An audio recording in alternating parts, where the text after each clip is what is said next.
So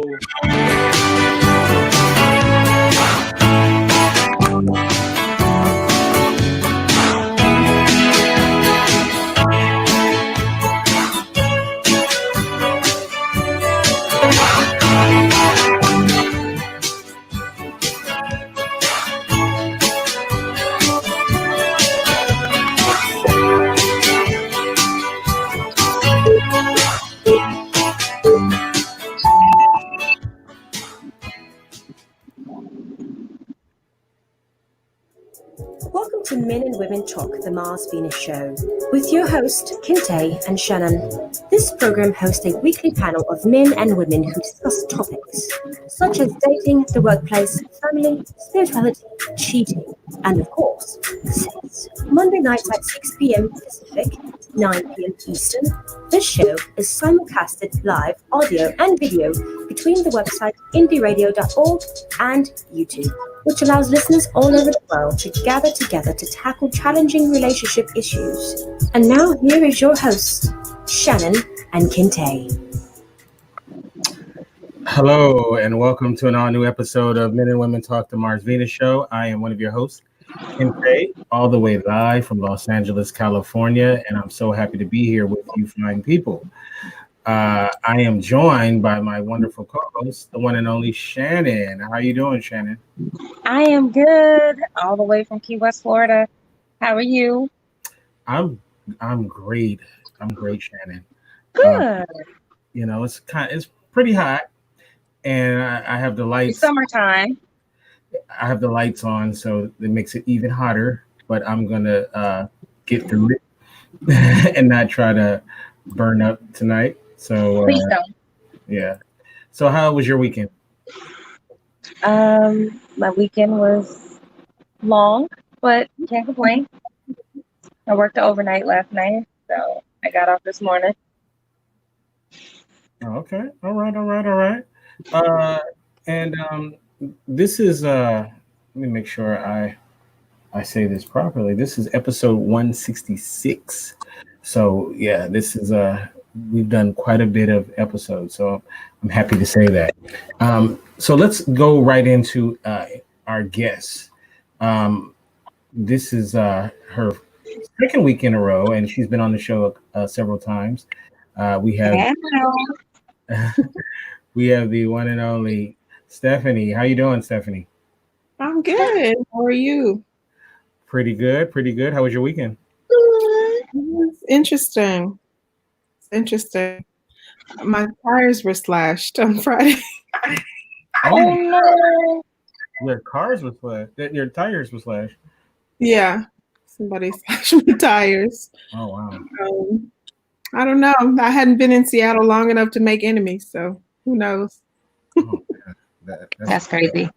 Well, you know what? We got to get on that and find out who did that. So, I know. I need some backup. Yeah, don't worry. We got some answers. I need some investigative powers. Yeah, don't worry. We got you. We're going to get to the bottom of this. All right. So also joining us, we have, once again, the one and only Brooklyn. I'm experiencing a lot of feedback. You getting feedback? You say you're getting a lot of feedback? I'm good. I can't hear you guys so well. It seems to be going in and out. I just Okay. Try refreshing and then let's try refreshing and maybe that'll work the. So all right. So as we wait for Brooklyn to come back, I want to thank everybody who's listening right here on Get Vocal, as well as Indie Radio and Facebook and all the different platforms that they're listening to. Thank you guys so much. And I want to go to you, Shannon. Did you stream yesterday? I did. Yeah, how did your stream go? I think it went pretty good. I mean, you know me, I like to ruffle feathers. Oh, did you? You feather ruffler. Like to challenge people's thinking. I usually come up with the unpopular opinions. I don't like to follow the marching of everyone else's drum. Well, if anybody want to check it out, they can just go to your Facebook page. Of course. Yeah. All right. So I want you to tell us what the topic is all about. Well, we're in the summer series of mating and dating and maybe cohabitating if we get there.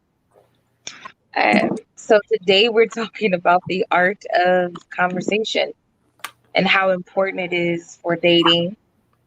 We talked briefly about dating amidst the pandemic, but how important it is even more so to fine tune that conversation. Is it a lost art? Given social media trends and norms, has the conversation changed? Does it matter what generation you're from in the type of conversation you have and how you engage people? Just a whole bunch of stuff to unpack in the art of conversation as it relates to dating. Okay. Awesome. I love it. So where you want to start off with? Well, I mean, let's start with the obvious. Who on the panel is actually dating amidst this pandemic? I don't think anybody is dating during the pandemic right now. Oh, you alive? People date in the pandemic? I've been on a couple of dates. Really? COVID dates? I mean, I wouldn't call it a date. Like one person, like they already had their COVID test results. The other person was sort of like a socially distant thing, but I wouldn't say I'm dating like heavily. I've been on like 2 dates. Oh, okay. I mean, I'm here for it. All right. I don't know, man. It seems like everything has to be very distant. You know. But I just saw somebody last night. I was like, COVID be damned. Like my inbox is full right now. It's like they want to meet up, they want to see, they want you to come by, they want to Netflix and chill, they want to go to the one restaurant that you can dine in. Like these men don't care. Well, your DM box, I'm sure it stayed full. Whatever. And, I was like, mine's dry. So hats off to you, ma'am. Hats off. I mean, I think yours is dry due to your location, but that's another story. Yeah, we could talk about, we can unpack that because that's gonna end. That's gonna change in about 4 months. One thing that I want to talk about is the art of conversation, but in terms of pre versus post, like social media influence. Yeah. And if you're old enough to speak to that, you know, because some people aren't. They were just born in the age of social media. You know, they came of age during that age. I think it's quite different. What do you think? Well, I think we come from a generation of dial-up. I mean, at least I do. I used to run home to dial to get on the computer. You know, after I finish my homework, AOL, You've Got Mail, and for me, it wasn't nothing like a chat room. I talked to people all over the country in those chat rooms. Nothing extra or inappropriate, but you know, just meeting people, finding out what they did for a living. I was in high school, having a good time on the computer. Today, I don't know. I meet a lot of people via social media, but I don't take a lot of people serious via social media. Because people type and become a myriad of different things besides themselves on the internet. And then when you meet them, you're like, wait a minute. You are not who you were posting. You are not who you typed to be. So, that's just my 2 copper coins. I could know nothing, but I think that it definitely has changed things. I mean, we're definitely in the swipe right or left culture. But for me, I mean, I've been online dating since like the late 90s. So you actually had to like keep up a conversation. Long distance was not free. You know, Yeah. you talked, it had to be meaningful. You had to mail them your picture if you didn't have a scanner. Yep. So, I mean, We old. I'm old. So, and of course, prior to that, you actually just had to talk to people. So now Real. it's more of a, I don't even want to talk to you on the phone. Let's just text. Yes, I hate it. So I hate it. the couple of things I take issue with in today's like online dating, if you're talking about that, is like, number one, it's very difficult to hold someone's attention because of the swipe right culture. Number Yeah. two, one thing I'm intentional about when I'm talking to someone online, let's say we both are a match. When they ask me something, I'll answer and ask something in return. Yeah.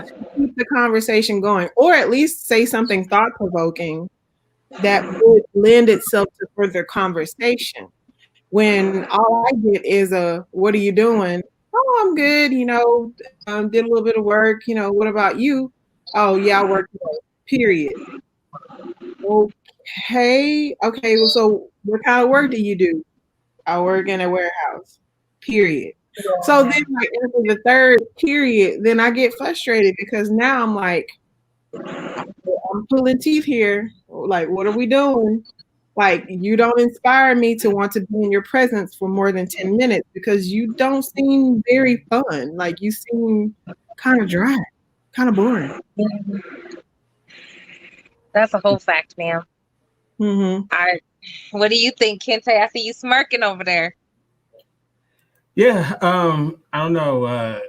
I think a lot of times guys try to keep it kind of quiet, or keep it not put a whole lot of information out there. One is you got to keep track of the BS you're saying, and then also is you really are just trying to fill out what what it is, what the deal with her, right?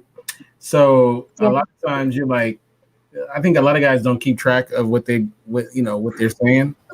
So you have a lot of that issue. Sometimes it's just the guys ain't that interesting. And there's also this thought for some guys that the more you talk, the more you will put yourself in a bad way. So you're better to keep your answers short. And women like to be heard, right? So just let her do all the talking, and you throw in that, yeah, you know what? Yeah, you're right. And so I think a lot of guys take that point of view. You know what I mean? I'm not saying it's the right thing to do, but that's just what they do. Mm-hmm. So, not everybody has quote unquote game or have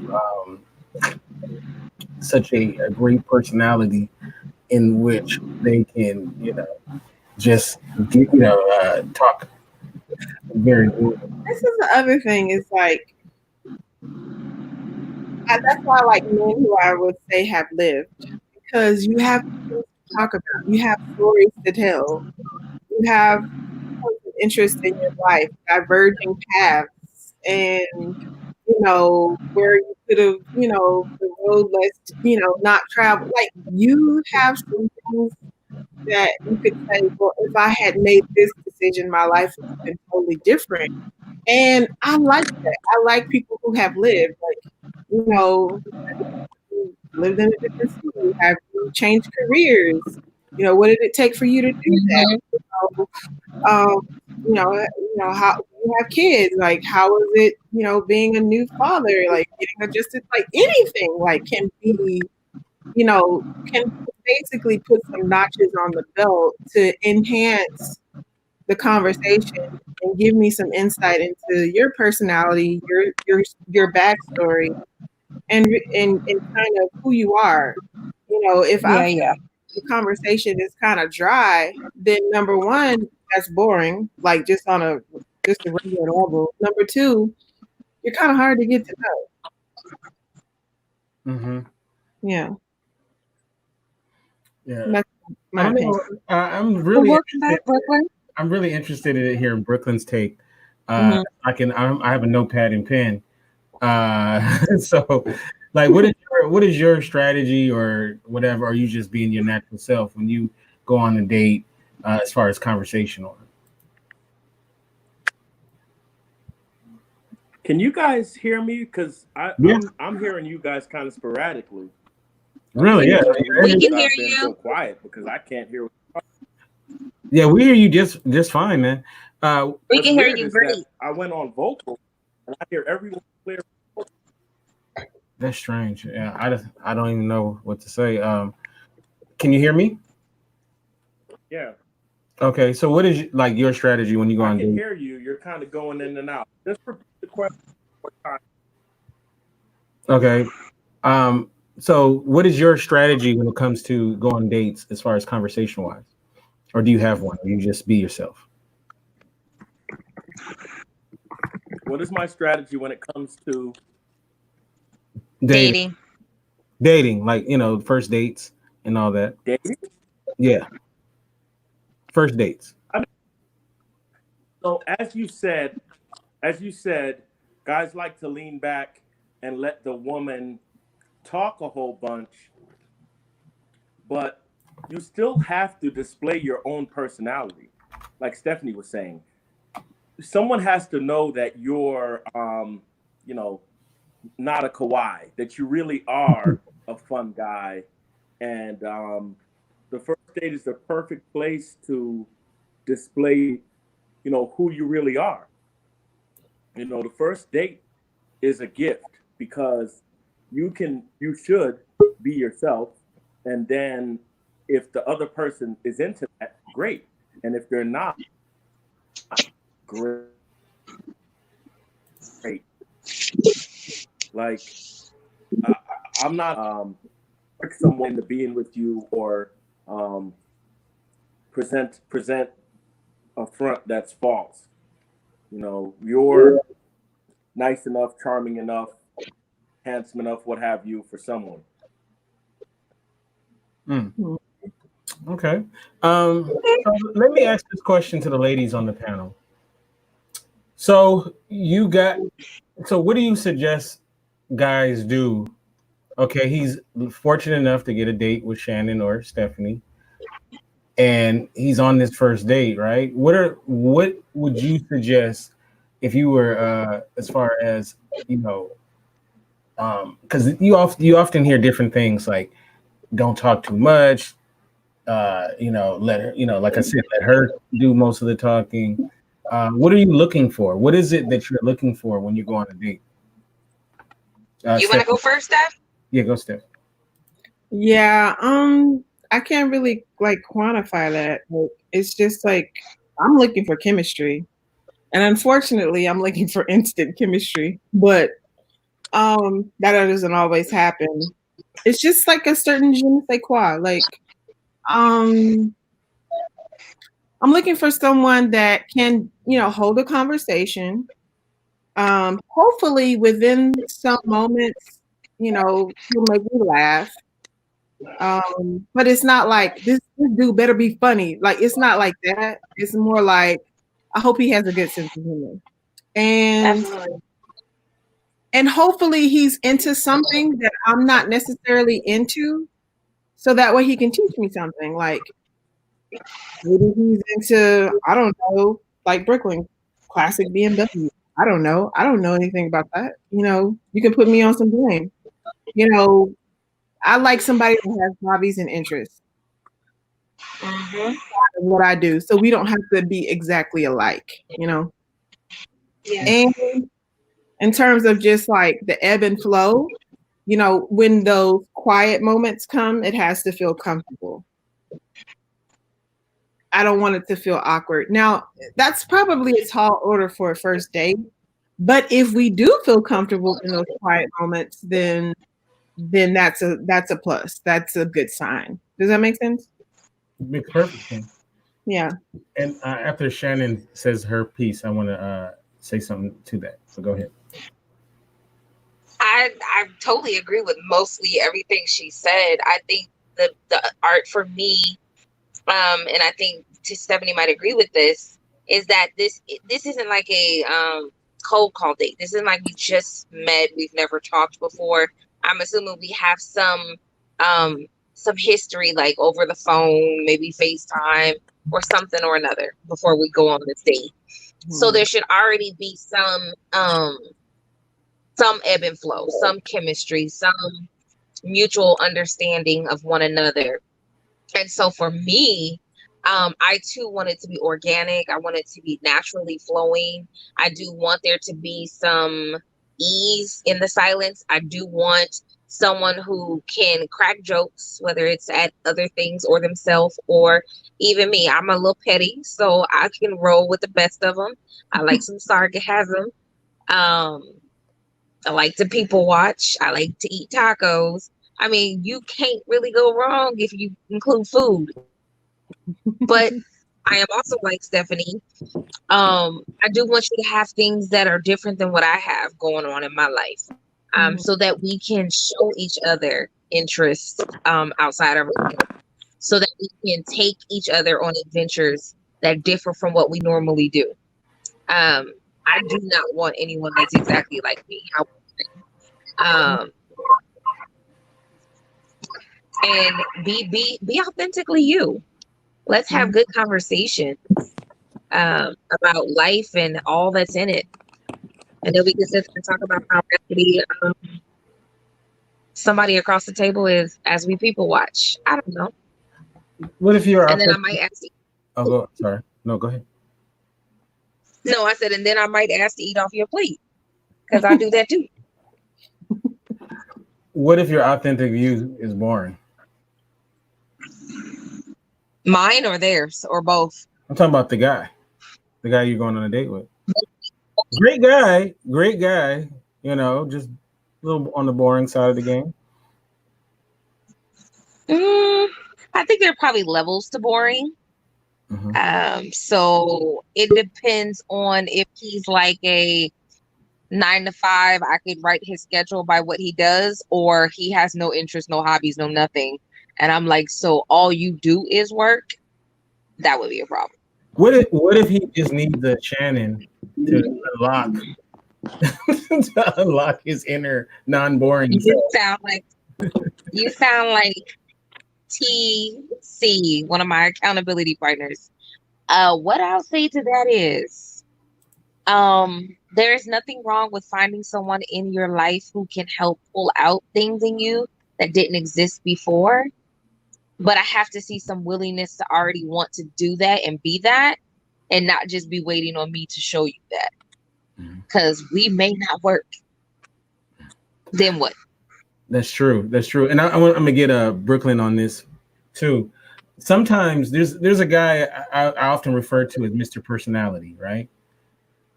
And that's somebody on first glance, you know, you're gonna think he's funny, he's charming, you know, and all of that, right? And some of those guys are professional daters, right? Meaning they've read all the books, you know what I'm saying? They follow, Stephanie, our guy, on what to do and what not to do. Right? So a lot of, they present well. But they're full of shit. So how do you decipher that guy who you might have a great time with, and all of that, but really he's full of boo-boo? Stephanie, I really want to get your thought on that. And then we'll go to Brooklyn. I mean, that's part of the game. I mean, it is what it is. Like, it's always disappointing to think that you met somebody really interesting and fun and then they turn out to be some bullshit. I mean, it's not fun, but it is what it is. Like, that's how the game goes. It's like, I mean, I guess I don't give a shit. Like, I don't know. I mean, yeah, it sucks if you're really feeling this person, but I'm old enough to know that when a motherfucker is really charming, it's some shit. It's some shit going on. Like, I know that. But the only thing that can really tell you that is time. You have to see for yourself.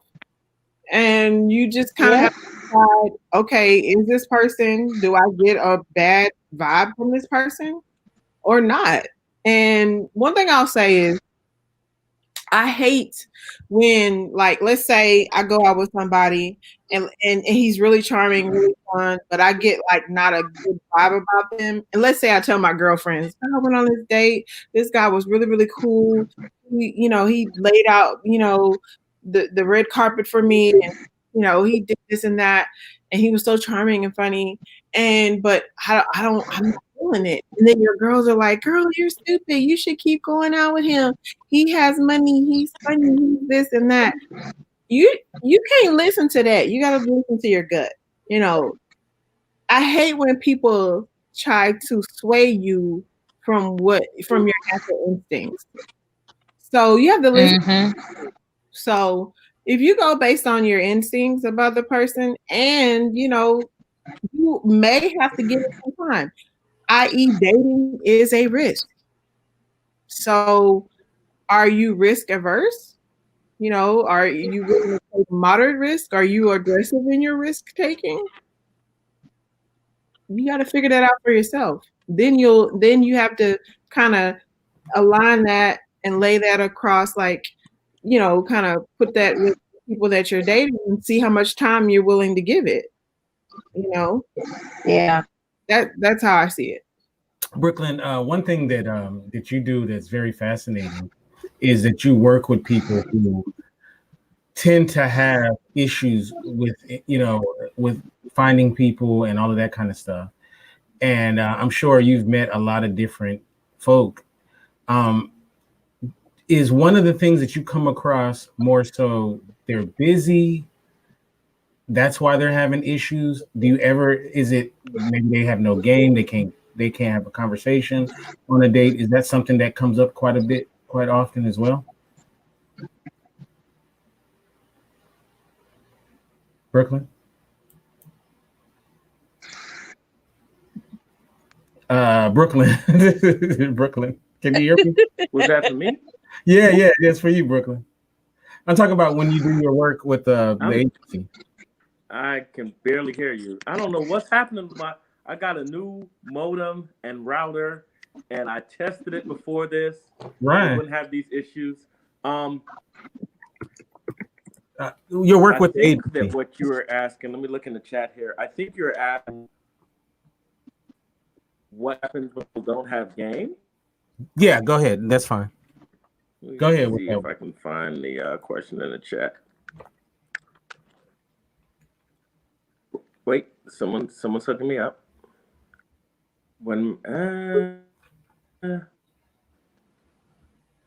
Busy, no game. Okay. The common in the matchmaking space, what I found was men and both had game. People think women don't need game, just need to be attractive, and men need all the game. I think that all humans need game, just like the animal kingdom is different, right? The elk wants to have the biggest antlers, the lion wants to have the darkest mane, and people want to be the biggest and strongest. But we have to, as individuals, we want the mate, right? So when you're the object of your desire, they always have options, right? Because if this person is so amazing, someone else wants them, and in order to wrest Shannon from the clutches of another man, Stephanie from that guy who's trying to holler in her ear, you just have to be. This is unpopular. You have to be better. This is an unpopular opinion, but here goes. You have to be better. It's fact. Be more interesting. Mhm. You know, be more masculine, or what wants, right? If you are dressed and carrying yourself and doing what every other, you know, Ringling Brothers, Barnum and Bailey clown around is doing, you are not going to get the attention, the love, the adoration of that high quality woman you're looking for. It just is what it is. I mean, you can't want the best in life and want it from, you know, your couch, or want it while you're playing PlayStation 17 hours a day. I mean, you know, you everybody sees the eagle or the lion or the cheetah eating, and they forget all the work. They forget all the work that went into it. You know, those animals I named only get the food 20% of the time. Every time you see a cheetah chasing a gazelle or a zebra, he or she catches that thing 20% of the time. You know? Anytime you see a man with a beautiful woman, that means that 80% of the time someone was like, get out of my face, dude. What do? Cry into your pillow? No.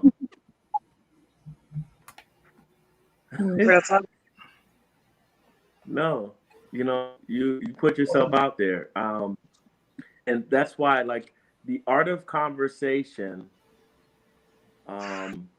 is really, for me, the art of accepting yourself. You know, I'm going to talk to this beautiful woman, and you know, it's going to be a pleasant experience. And if it doesn't work out, if we don't end up dating or getting married, or you know, having fun in some other way, that's fine. You know, there's like almost 8 billion people on the planet. You know, I mean, you know, my shirt might be stained with the tears of Stephanie saying no, but you got to move on. And it's an experience. Like everything we do is a build up to experience. And I don't understand. People get this in every other aspect of life, in business, in your career, in school, right?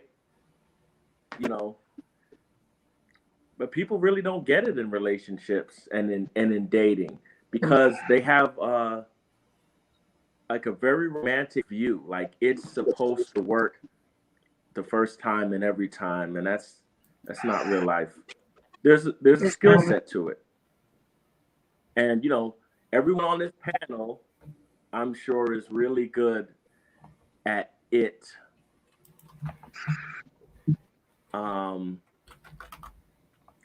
And obviously everyone here is great at communication, but you know, I think it starts with yourself. It's you know, just like they say, you know, you can't make someone else happy. You have to be happy yourself. And then other people can enhance your life, and you can enhance the lives of others. But Yeah.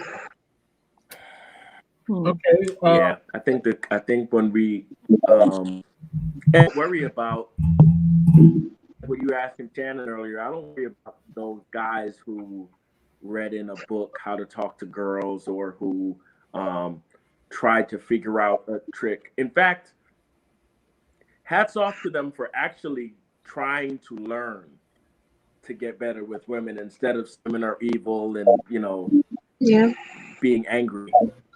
At least, you know, if at least they gave it a shot. They tried to do something to enhance their lives, and maybe it made them more interesting. Yeah. Good point. Great point. Okay. But okay, some people Because that's fun, right? You want an experience, like some people they What'd can you say, read. King? Some people they can read 100 books. Some people can have Will Smith in that movie. What was that movie? Switch. What was that movie? Switch or Hitch. Hitch? Yeah, that was a song. On my bad. I get mixed up. You can have a guru, all of that kind of stuff, and they just don't have a personality. They're just not that dude. So, and I'm not just trying to only talk to the men out there, because I'm sure there's women that need help as well. But since we are talking about the guys, do you feel like it's all about who you pursue as well? Like, not to say that there's I don't want to say that on someone's level, but do you think sometimes we go after people that's outside of the lane that we should go, or do you feel like everybody should be a target? Stephanie. Okay. Let's see. Okay. Well, there's a reason why I'm asking you that. I'll say why after you finish talking. I'm not saying a person has to quote unquote stay in their lane. But what I'm saying is, if you don't stay in your lane, don't get mad when you get run over. You know what I mean? So, I mean, if we're talking about it from a spiritual perspective, I believe in being equally yoked. Okay. I think there's some foundational things that have to be the same. Like, religion, kids, money, that kind of stuff. The things that people get divorced over every day. But I also think that there's somebody for everybody. And everybody has one of my favorite movies is Camp Rock, right? Have y'all seen that? So Patrick Dempsey is a nerd, and he gets paid to, be popular and get in with the cool crowd. And I mean, anybody can be made over into something that they aren't, but is that authentically you? So in times of stress or in times of, in turmoil, you're going to revert back to your regular nature. So, just be you. Like, okay, if you're not super cool, super suave or whatever, there is some girl that will find that attractive. Like, oh, he's so cute. Yeah. He's awkward and shit. I like him. There's somebody that will like that. You just have to go to where those girls are. Maybe they're at the library. I don't know. Maybe they're at their coffee shop. Maybe they're at their job. I don't know. But you have to go, like, you're not getting, like, you're not gonna pull the Naomi Campbells of the world if you can't even, like, hello, how are you? Because you're so shy. Does that make sense? No, it makes perfect sense. Yeah. Makes perfect sense. The reason why I brought it up with you was because I remember you posted something on Instagram that said, before you DM me, take a look at yourself and take a look at me and see if that makes sense. And I cracked up. And she meant that. She absolutely meant that. Because, I feel like I might be a little bit too much for these men in Seattle. I might be a little bit too much. I already got some jilted lovers that even love us. I don't know.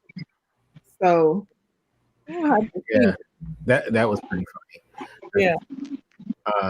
So I mean, and it's a tough feel for people to hear. Dude, she's really not in your lane, or same thing with women too. Mm-hmm. So but then you got to shoot for the moon, right? Yeah. You never know, right? If you get hit by an asteroid, that's all I'm saying. Right. You know, so you got to shoot for the moon. Sometimes you get lucky and you'll get a Shannon. Yeah, You know, you might, you might catch her at a weird point. or you might blow up like At a weird point. Yeah, where she might be like, what the hell? Okay, in your lane with what the hell? There's no such thing. You know what? Nobody wants to hear that, but there is truth to it, though. I know for some people, you can't date everybody. This is not true. Everybody's meant for you, and I'm not even talking about a class issue or a attractive issue or something. I just feel like there are people that are more suited for you, and I think sometimes we do go after people that are not suited for us. So, I mean, if you're really trying to get in a relationship, if you're just trying to smash, then everybody's on the table, right? Yeah, I mean, if that's all you're trying to do, smash and grab. Right. Then everybody's, available for that. Everyone becomes more of a prospect. Right. But if you're really trying to have something real, then you got to be more intentional on who you are pursuing, Absolutely. It has to make sense to you for longevity purposes. Mm-hmm. Yeah. So, Shannon, you are someone who's very good with words, right? That's your thing, right? Sure. You are someone who also hopelessly, I don't want to say hopelessly, that's terrible, is single. Would you say single? Hopelessly? Yeah. I think you like to throw shade on the slide, and you don't even realize. No, I don't know why. I would think hopelessly romantic, but anyway. No, you're single, right? And you're also, but you are someone who's very good communicator, very good conversationalist. Do you feel like, what do you think is the barrier for you as far as, the thing that makes you, because I know just by talking to you, you seem to have like a certain standard of what you're looking for, right? And I think it probably starts off with a conversation, right? Shannon? I mean, everything starts with a conversation. But I think my biggest barrier, and Stephanie mentioned it earlier, is location. I live in Key West, Florida. That's enough to be quiet. I live in Key West, Florida. And so the ideal of talking to someone, even if you look at it from a perspective of, hey, I'm going to date somebody in Miami, that's still 4 hours away. Go up to the next biggest city, Orlando. That's 7 hours away. I had a guy try to talk to me in Tennessee. That's 18 hours away. People like the ideal of me, but not necessarily the reality of, because I live in Key West, Florida. Mm-hmm. But I mean, you can. And I'm not just jumping to pack my bags and move to where they are either. Yeah, that's true. So, but I mean, with technology and stuff, the world is a lot smaller. So, I mean, yeah. But it isn't. It isn't, because you can't hold hands on a computer.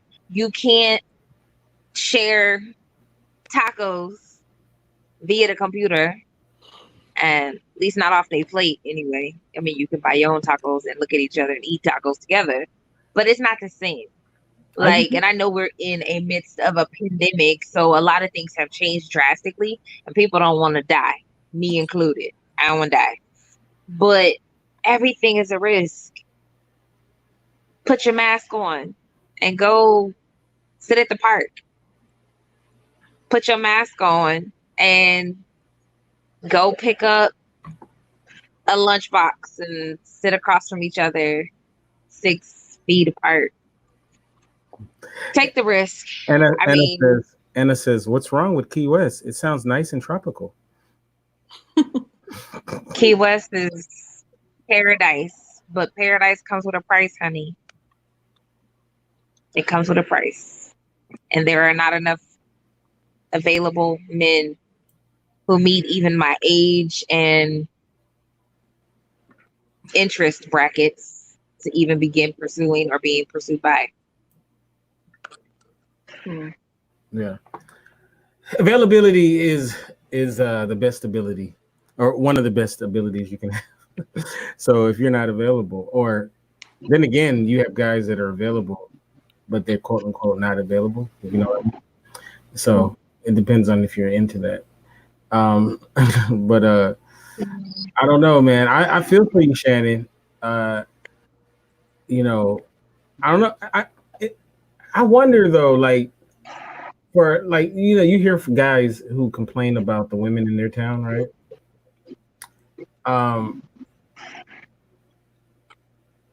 Like I said, with technology and stuff, you can meet women all over, right? And it, to me, it doesn't seem and that's true. Uh-huh. It's true, Kente. You can meet people from all over. Now, don't get me wrong. Have I talked to people since I've lived here? Absolutely. But again, that whole concept of liking the ideal of a person opposed to the reality of, because at some point somebody gonna have to piss and get off the pot. So what happens with you? You're saying that guys will start. You need to see people like. Go ahead. What you say, Brooklyn? I was gonna say that you need to see people. Like, a long distance relationship only functions in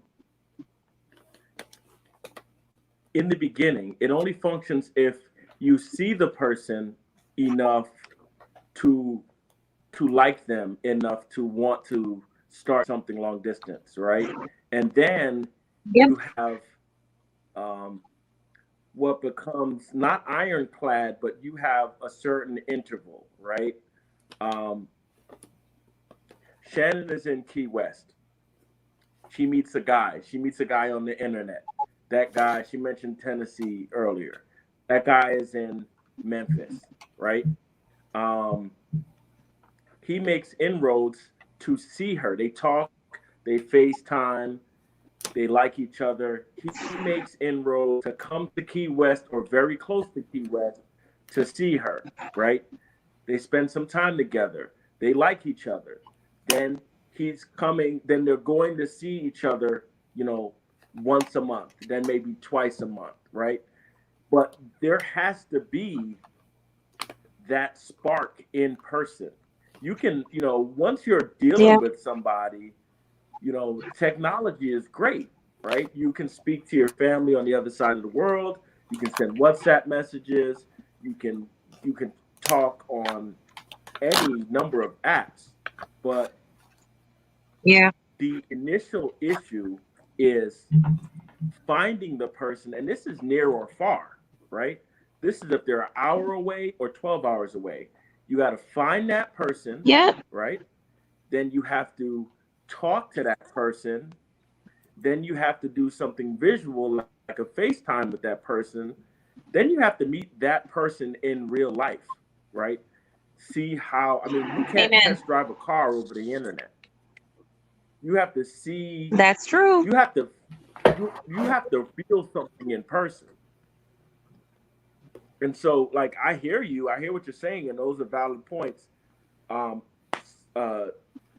The technology is incredible. It's amazing, right? It's why we all feel like it's not enough. We all feel like we've been friends for 20 years, and I have never met any of you in person, which is much to my chagrin. And we'll get that handled post-COVID. But my point is, these kind of interactions are great. You want to feel that spark in person as soon as you possibly Oh, can. amen. As soon as you possibly can. Say it again. Say it again. I said, just say it again. Say it again.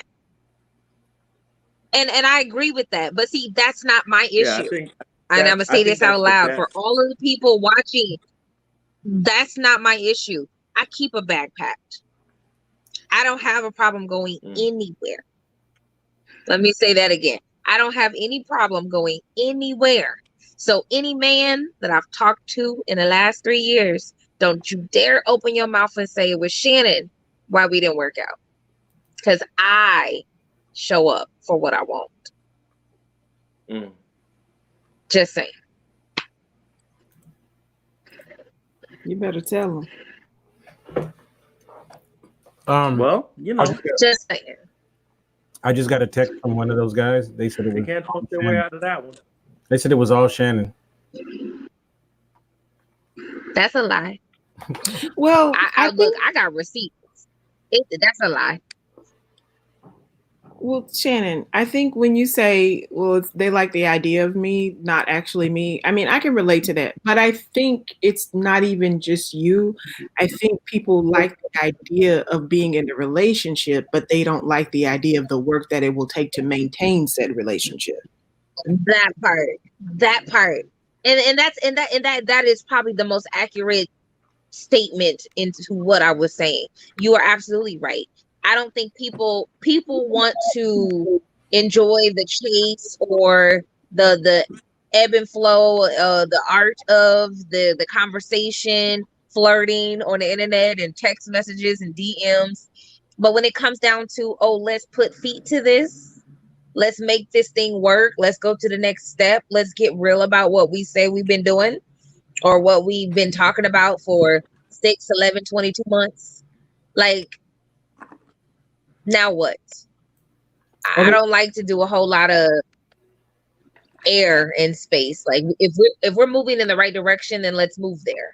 If not, let's just be friends. If you need a pen pal, say that. I got you. But please, let's not waste each other's time. Yeah, I've been in enough serious long distance relationships. I mean, serious, where I moved and had a baby. So to know what it takes. And it takes sacrifice.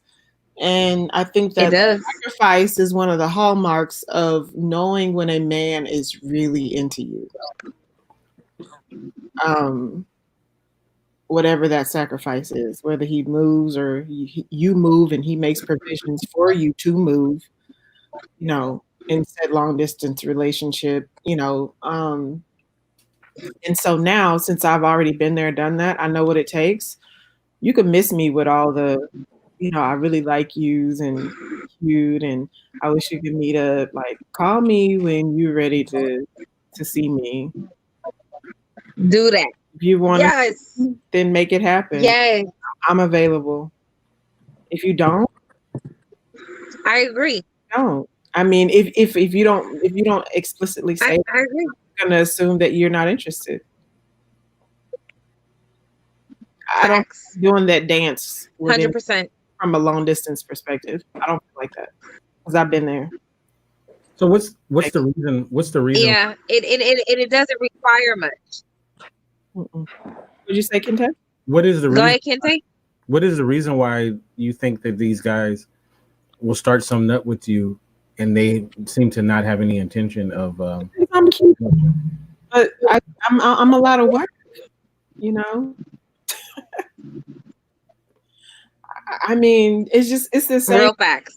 It's the same reason why a man will go on a date with a woman, and he'll figure out that, okay, I'm not going to be able to fuck tonight. I'm going to actually have to really date this woman, like get to know her, and like spend some money. Yep. Let me weigh this out and see if what the ROI is on this. Okay, because I was really hoping I could fuck tonight. It's the same principle. Right. Yeah. I'm trying to think. For real. I'm trying to think. Have I done that? Do I want? And not that there aren't people, but there are people. Go ahead. No, go right ahead, Shannon. No, all I was going to say is that we also live in a culture where people don't have to be in relationships. Even though they like the idea of that relationship, they don't have to be. And so when when the rubber starts to meet the road and it's like, okay, are we doing this? People are like, no, I like you just while we're flirting, or I like you while we're texting, or, sending each other photos, or checking on each other during our work day. That whole idea of, oh, this is cute, but don't ask me to do any work because that's not about to happen. Yeah. Don't ask me to sacrifice any money. There's a thrill to that. If a man is interested in a woman, he'll sacrifice his money and his time. And time includes travel, because it takes time to do that. Well, yep. There are things at play. Go right ahead, Brooklyn. I think there are a lot of things at play when people. Go ahead. No, we're waiting on you. We're listening. We are all ears.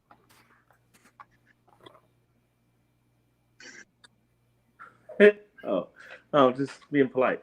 I think there are a lot of things at play when people are dating, and I'm talking about.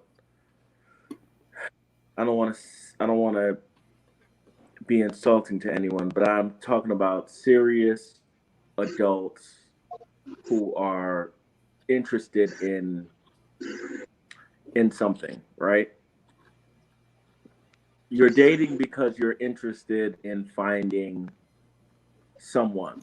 And that can take many forms, and that might be temporary, that might be more permanent.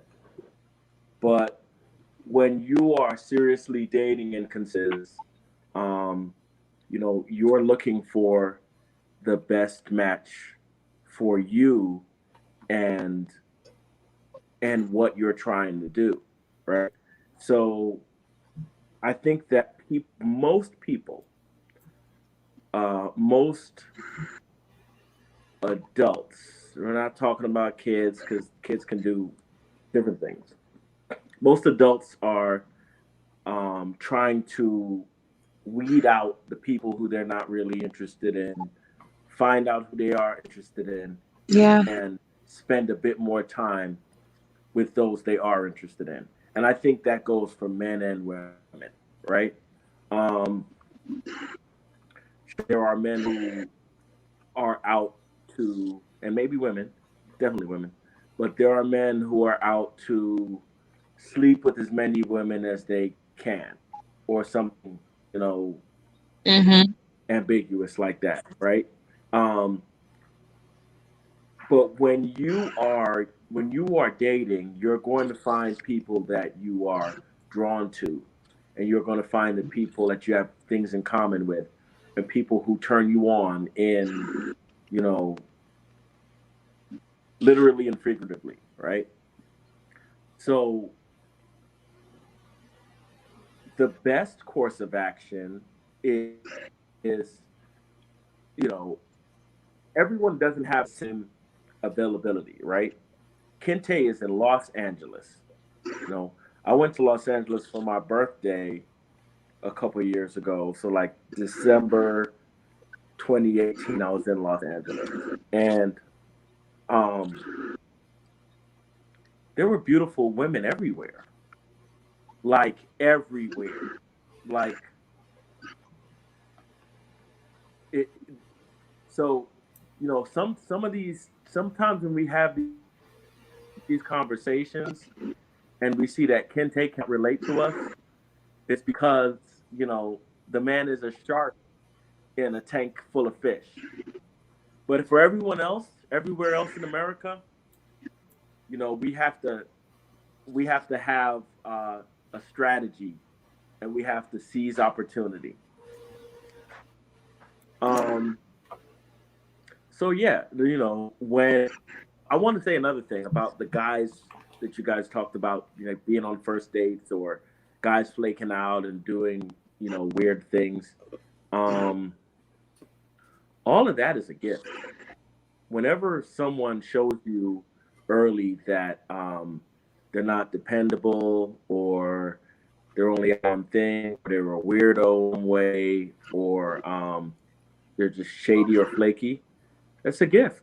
I mean, you can't you it's like winning. You can't do better than finding out someone is not for you early.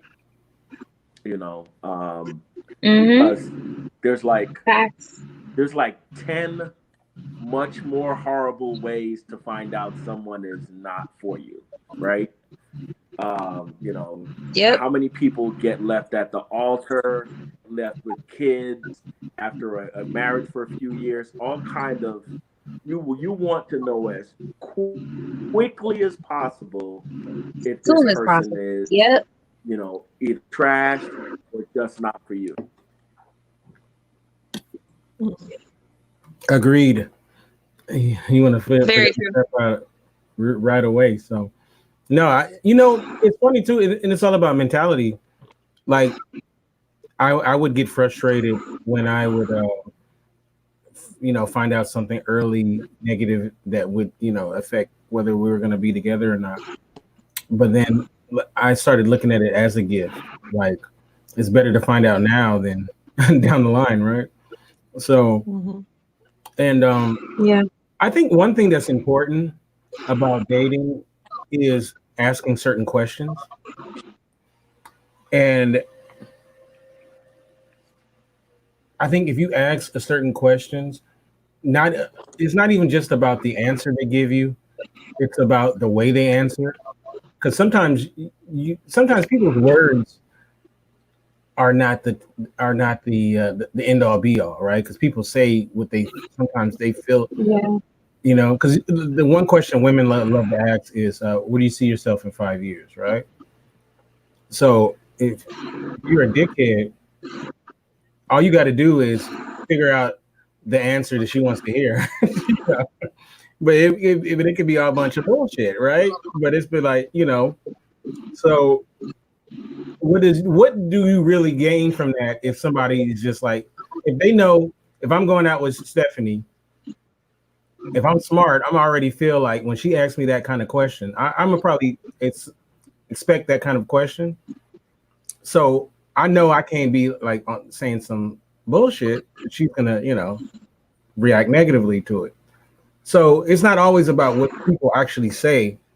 Sometimes you can read them, even though while they're saying bullshit, you can read them, and you don't even have to call people on it. Like, I don't call people on BS always.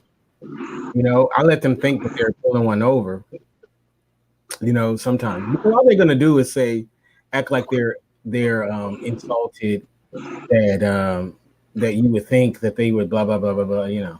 So who cares about that? But I think asking the right questions is very key. So I want to go to you, Stephanie. Obviously, I've never been on a date with you, Stephanie, so I can only imagine the kind of dialogue you have on your dates. But do you intentionally ask certain questions to kind of, not just the do you have any siblings or that kind of crap, but I mean like questions to kind of figure out, what kind of person they are and, and all of that kind of stuff. Do you have some things that you just do on your dates? I don't have a script. No. I mean, feel like I'm naturally good with talking to people, like in an intimate setting. I'm fine with that. Even though like people may be as a little bit shy, I don't have a shortage of things to talk about. I guess I ask questions about like preliminary questions like, are you employed? Do you have kids? I mean, if I don't know already, or how much time do you spend with your kids? What is your work schedule? Because there's just some, if he got like 6 kids and he works 7 days a week, it might not work out. Like, it's like, He doesn't have any money and he doesn't have any time. You know what I'm saying? So, like, those kind of things you want to find out. Now, I don't delve too much into their psyche and things like that. I'm really just trying to see if I can stand being in your presence for more than 30 minutes. And if we have some sort of sexual tension. Mhm. That's really what I'm looking for. And then from there we can keep going, getting to know each other. But I don't have like, well, if I ask him where, like I have to ask him, where do you see yourself in 5 years, or, do you, like, I will ask things like, especially if they're recently divorced, I'll ask them if they see themselves getting married again. I will ask that. Or if they want more kids, because I'm not, if they just dead set on having kids, it might not be a match. Wait, is the shop closed? It's almost shut down. It's almost Uh-oh. it's closing down. So Man, listen. there's some things I may ask, but it's not like a set script. Like if I ask this question, he has to answer this way, or else, it's a wrap. I mean, I just kind of want to get a feel for the person, just like where they're coming from, like who they are, and see from there. It has to be more organic than that for me. If they're like, if you ask them, do they want some kids, and they say, oh yeah, I would love to have some more kids, and then you're like, oh well, I don't want any more children. He's like, I don't know if I want kids. I mean, maybe he'll change his mind for the right woman. I don't know. People have changed their mind and been open to having kids for the right person. Why can't it be the opposite? Yeah, right. I don't know. Yeah, Who knows? all that. It can happen. Welcome to the show. And I Brother can't have Ryan. kids. So, What's going on? Hey, Ryan. Hey, how's it going? All right. So, Good. Ryan, you've been listening to this conversation, and you had some input that you wanted to give. Yeah, I was gonna say it's like, like just listening to it just gives me a lot of stress. Because we all, like, I'm single, but I've been talking to women offline, etc. and whatnot. And one of the things that I kind of did for myself this year was I stopped kind of focusing on the checklist and just, started focusing on, friendship, because how many of us actually, we put a lot of energy in trying to weed out who we want as our life partner. But how many of us are actually just trying to be friends with a person, to get to know them without being defensive or being on the offensive? You know what I mean? Because like, that's kind of what's working for me, because I'm, my energy's down. I'm not like, there's no energy, there's no strong energy of wanting to be a part of anything. And, even though the idea of being in a relationship is there, like, I want to be in a relationship. I want to be with someone that aligns with a lot of things that I'm into. Even if someone could be vegan, that would be even better. Like, there's a lot of factors, but at the same time, like, I went on a date with this girl probably about a month ago or 2 months ago, and or around May, and it didn't work out between her and I, but she was probably one of the best dates that I've had in like 10 years. She was everything. She checked off everything on my list, but we just focused on friendship first. We were friends for 10 years on my, because I met her on a dating website, but nothing never happened. And she was Facebook friends with me for 10 years before we tried to go on the date. And the date was fantastic because you know what? She knew me on another level, and we didn't talk on Facebook. She just observed what I was doing and stuff like that, and said, "You know what? I want to go on a date with you." And like, I didn't approach her; she approached me. And I think that sometimes, like, when people get to know because I'm an introvert. For me, it takes time for people to get to know me, right?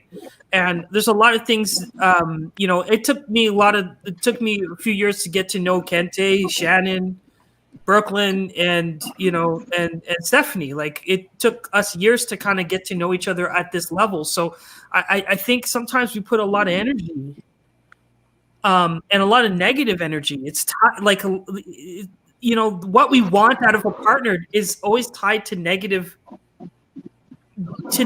ideals, because we want to have the partner that has their shit together, because we don't want to be in a situation where the person doesn't have their shit together, instead of us just trying to figure out whether we like the person just as a friend.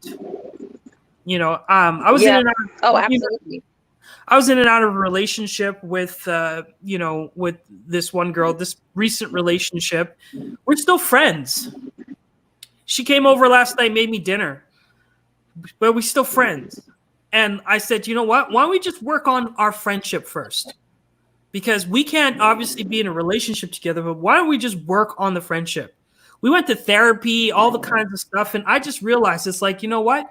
We just don't know how to just talk without having, the preconceived notions behind us. Like, not preconceived, but having all these layers and barriers to our heart.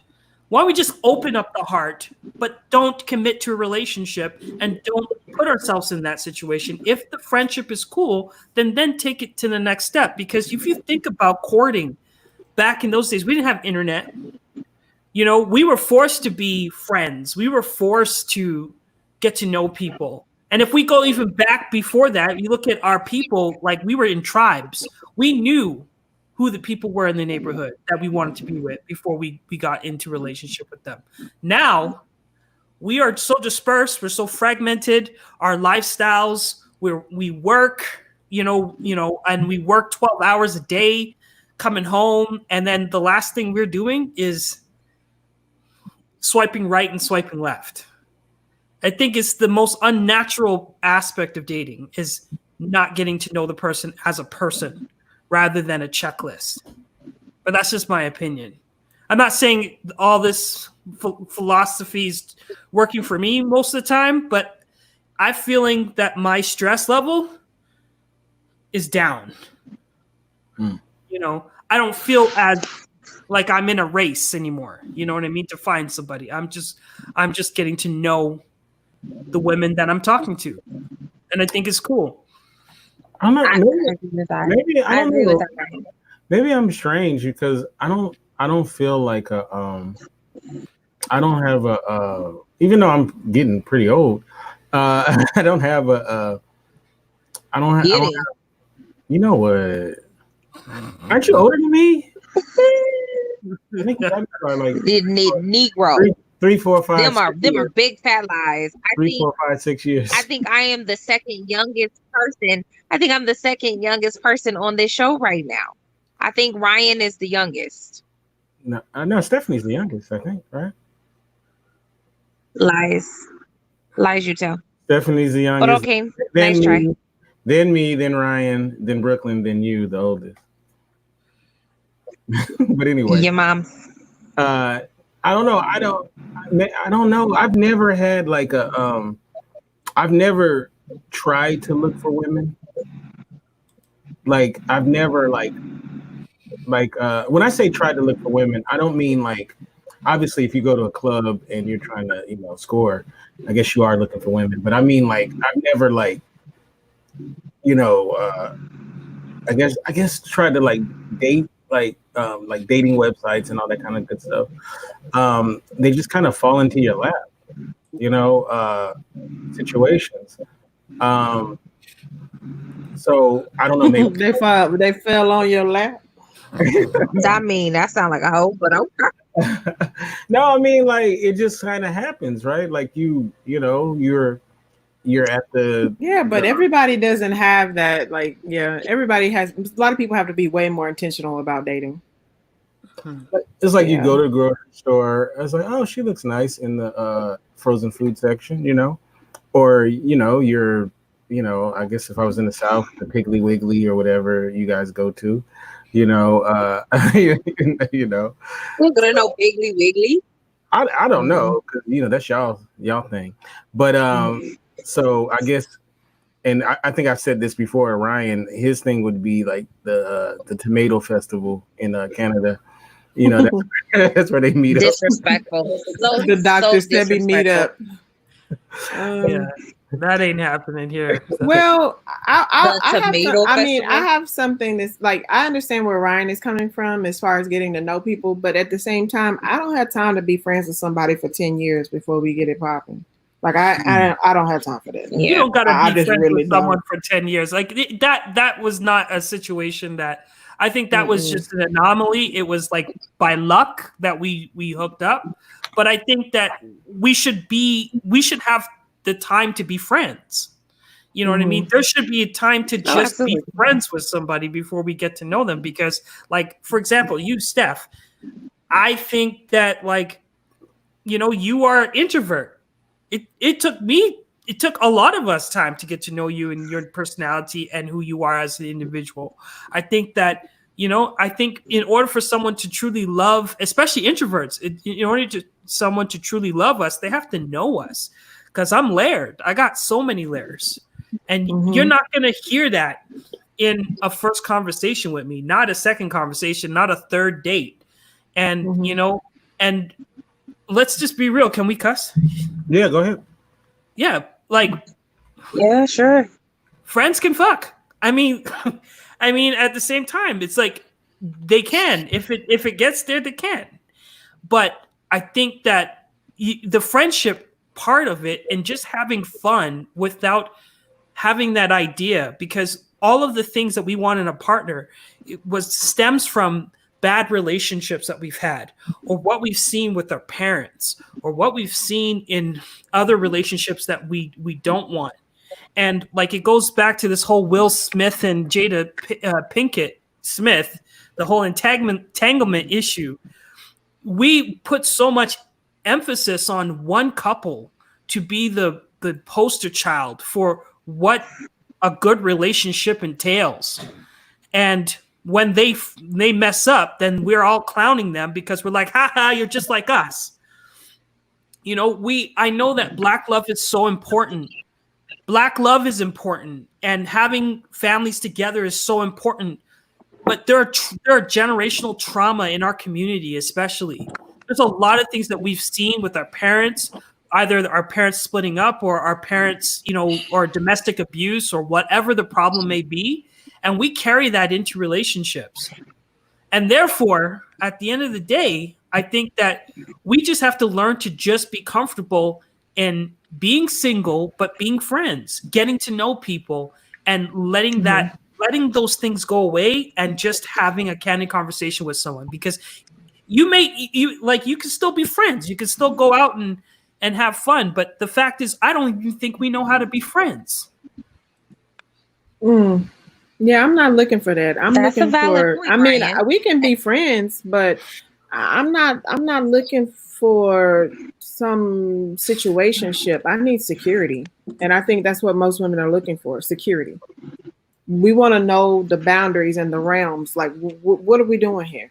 Okay, like, especially if you meet a woman that's 35 and older, we ain't got time to be trying to go bowling and then doing a friends with benefits, Netflix and chill every Friday night for 2 or 3 years. Like, I don't want to do that. Like, I only have so much time left on this earth, man. Come on now. Let's get it cracking. What about we we can get to know each other and be friends and still be moving towards a common goal. Yeah. If we see fit to do so. And I think that looks different. Absolutely. And I think, Stephanie, you're right. You're right. I can't just, okay, we're friends and we're just fucking right. around, and then I'm just wandering around like no. I don't have time for that. I mean, maybe if I was 21, that's cool. I don't have any money. I don't have a real job. I'm just getting out of school, starting my career. But I'm 41. You know, And women that are 30 and Yeah. plus, our biological clocks are ticking. We don't have time to be waiting around, especially if you want children. We don't have time for that. We just don't. It's just not biologically possible to wait forever. You know what it is really though for a lot of us dudes is, guys, we're like this. When we are very comfortable in a situation, we'll stay in that situation like forever, right? And like a lot of times, like especially when we're younger, right? And shoot, when we get older. So yeah, okay, so I'm dating her. You know, we have a good time, we hang out, we do this, we do that. Not, you know, I'm not fully committed, you know, I'm committed, but not committed, you know? So what happens is you get very comfortable with that. That's cool. You know, you ain't had to sign any paperwork. So that's kind of what happened for a lot of us guys. And then that's how a guy can date a girl for like 10 years and he's okay with it. You know? Yeah, That's no, her thank fault, though. That's her fault. Yeah. So Yes, it is. my thing is like, I don't know, like you have to, I think you have to really understand where your mate is coming from and what they want in life. And if your goals Some and people, actions don't match, you gotta move on. yeah. Yeah. Yeah, some people stay in relationships that have been dead for years. I mean, just to say that they have someone. And I think that goes back to some of the stuff that Ryan was saying about our dysfunctions and our traumas and things of that nature. It's important to unpack all those things. It's important to build friendships that are of good seed and good foundation. It's also equally important to understand that we're doing this because we both agree to do this. This is a consent. We both want to pursue this thing for longevity. We want to be in a relationship that leads to marriage or to children. And you can have fun at any stage of that.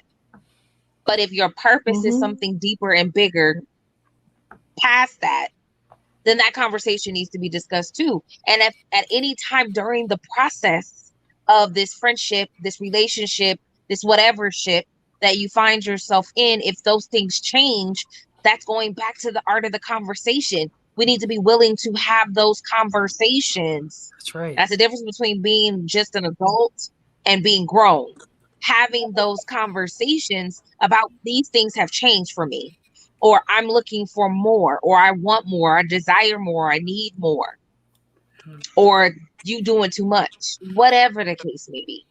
Right. And I think we get complacent, which is why people stay together for 10 years with nothing added to that.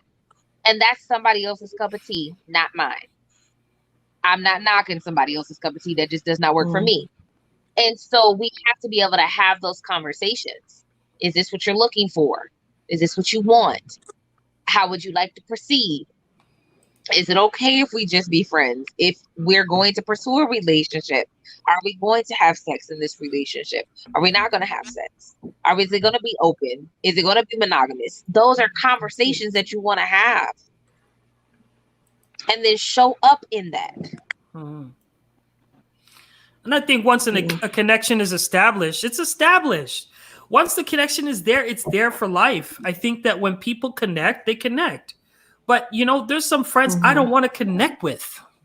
And I'm not saying the one thing too is that, you know, especially in our community, the people that remain single, they're single way in their 50s and their 60s and they find somebody, you know. And I think that when going back to, again, I'm not a relationship expert by any means, but I'm saying like it doesn't cost anything to get to know somebody.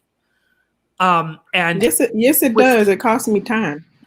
Yes, but you know what? It's not like when it comes to relationship, it's not a transaction. You know, it is transactional, even though you don't want to admit it. Of your time. Well, sure, your time, but you know what? They're people. People deserve time. People deserve patience. I mean, okay, like all these friendships I get it. We want to be friends. That's idyllic. That's whatever. But the shit sounds so boring. Like, okay, I want to be able to talk to this person. I want to be able to do fun shit with them. I want to be able to be myself. I want to be able to laugh, make goofy faces, I don't know. If you pass at night, they won't get mad, whatever. Friendship. But what about passion, romance, chemistry, sexual tension? Like your vagina when you see a fine man and he's interesting and fun and just really, like has good conversation. What that shit? Like, there's like nobody's talking about being friends. That's cute. But then if we're just friends, I gotta listen to you talk about all the dating shit. And I don't want to hear that because then I'm not gonna want you at the end of the day. By the time you figure out that I'm the one for you, I'm turned off by you. Facts. Big facts. I think there's room for both of those conversations. I think because Stephanie's in a different arena of where she wants to be for relationships, it looks different. I don't think either one of those things are wrong. I mean, because you guys both want two different things and you don't necessarily want them with each other. And so I think that it all goes back to having those conversations. So if you guys sat down at this table of understanding and he wants to be friends and you like, yo, I need to know if we have at least a chemistry. Because if we don't have a chemistry, we can't be friends. But you would feel that. You would know it. Like the thing is that there's nothing wrong with being friends. And it's not that you have a goal of being friends. It's just the fact is that what governs a strong relationship is friendship. If you can't be friends with the person that you're with, you can't get along with them and kick it with them and laugh and all that stuff, then all that other shit don't matter. You know what I mean? You can have money, you can have a good credit score, but then you get diabetes. What is the money going to do when you got diabetes and you got to amputate your foot? You know what I mean? I know a guy that has all the money in the world, but, had to, go to the hospital to amputate certain things. And you know what? Doesn't say that changes his lifestyle. But the reality is that, you can check all the lists, but then come short in some regard. Or mother dies and then goes into a depression and then you have to deal with that. I just think that friendship is the most important thing. It's the pillar of every relationship. If you cannot. But why does friendship have to be anti? It sounds like you're aligned friendship with like in commitment or like in two different lanes. I think. Well, no, it's not. I think that there's layers. I think friendship is the foundation. I think that when you feel the butterflies in your stomach, when you feel good and you start to feel better about the individual, then you can have that conversation at that time. But you're not focused on the individual. You're focused on goals. You're focused on where you see yourself in your life. You're not actually focused on the person that you're seeing. But everything in life is oriented. I want to make a certain amount of money at work. I want to have a business. I want to have a certain car. I want to live in a certain type of house. I want my kids to raise a certain type of way. We have goals, and I have goals for my romantic life as well. Sure, I'm sorry, but I just do. You can't manage people. You can manage people. You can manage people. You can manage myself, I can align my people, align to my goals. Yeah, but you have everything that you want already, right? You've built your nesting. You've built your life. No, I don't. I can't say that I have everything that I want already. It's a lot of shit that I want. Like, I want a Louis Vuitton bag right now, but I don't have it. But it might be a goal of mine. Yeah. I'm just saying, like, you can manage your career. You can manage your thing. And I think I read it in Stephen Covey's book, 7 Habits of Highly Effective People. It's like you can manage everything, but you can't. Trump supporter?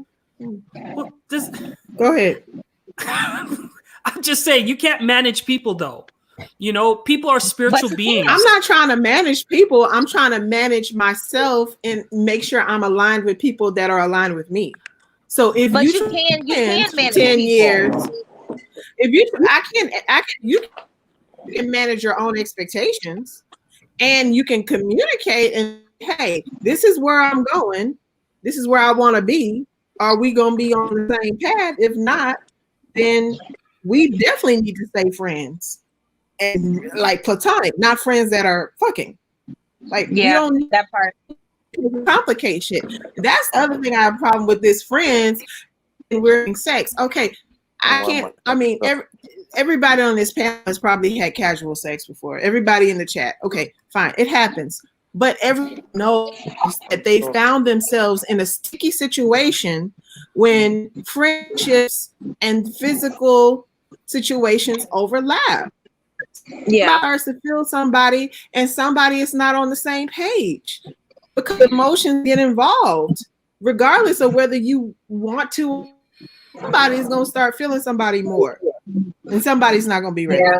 That's how Yep. you up. Not always, but that's the story.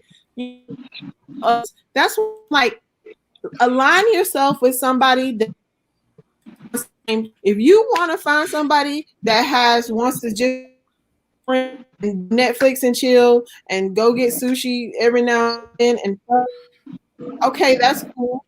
Make sure y'all on the same page. But for me, it sounds hella boring. It sounds like we'll never and it sounds like you just want to fuck me and not really commit. That's what it sounds like. Well, they say friends that sleep together stay together. So There's a fucking Yeah. option for No, this. they don't. Oh, Brooklyn is saying something. go ahead, Brooklyn. Brooklyn. All right. Yeah, it's so unfortunate that we're having the technical issues with Brooklyn. Maybe Brooklyn should. Yeah.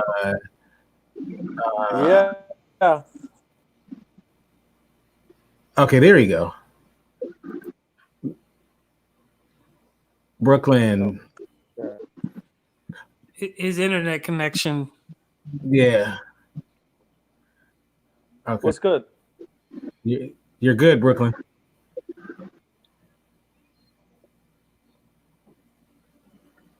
Okay. So we're having technical difficulties. Okay. What'd you say? No, you're I good. I didn't hear the question. Oh.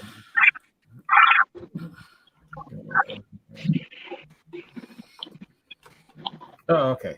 So technical difficulties, my bad. It's very unfortunate that we're having technical difficulties with Brother Brooklyn. We always enjoy what this brother has to say. Let me do a quick chat round shout out. We'll start off with Get Vocal. In Get Vocal, we are joined by D, Anthony, Maya, Mo, Luke, and Robert. He has a different profile picture. Also on Facebook, we're joined by Anna. We're joined by Dolores. We're joined by Carlos. We're joined by let's see who else we got here. I know I'm leaving some people. Kira is here. Janet is here. Bobby's here, as well as Steven is here. And if I've left anybody out, I apologize. So Brooklyn, can you hear us now? Brooklyn. Oh boy. Man. Technical difficulties. All right, let's see. Carlos, how you doing, Carlos? How you doing, man? I shouldn't have updated my iPhone yet because we had browser issues. So, what do you think about this conversation we're having tonight? It's fascinating the perspective differences between male and female. Now, me after being married for close to 20 years and now being single, entering this game or this arena of singlehood and women and the way they are, the way they think, it is fascinating in terms of how there's such a misalignment. And it varies from woman to woman that I've met and stuff like that. So it's just fascinating to me. I like a lot of what Ryan says, but I mean, The way I look at it is just let things just got to work naturally.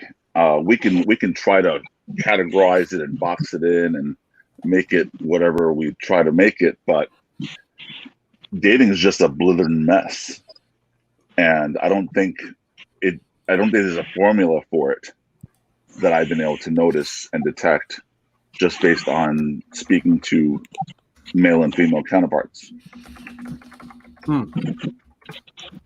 That's real. Yeah, It's just a mess. It either works or it doesn't work. People either want sex because that's all I hear about is sex. I mean, I hear the game of, oh, I want something serious and this and that, I wanted to go somewhere, but then when it comes to it, it's just about sex, and I'm like, what the hell is that about? Like saying and the action, totally different things. Mm-hmm. I agree. But if people are more honest, it's funny. If you tell them, you don't have to lie.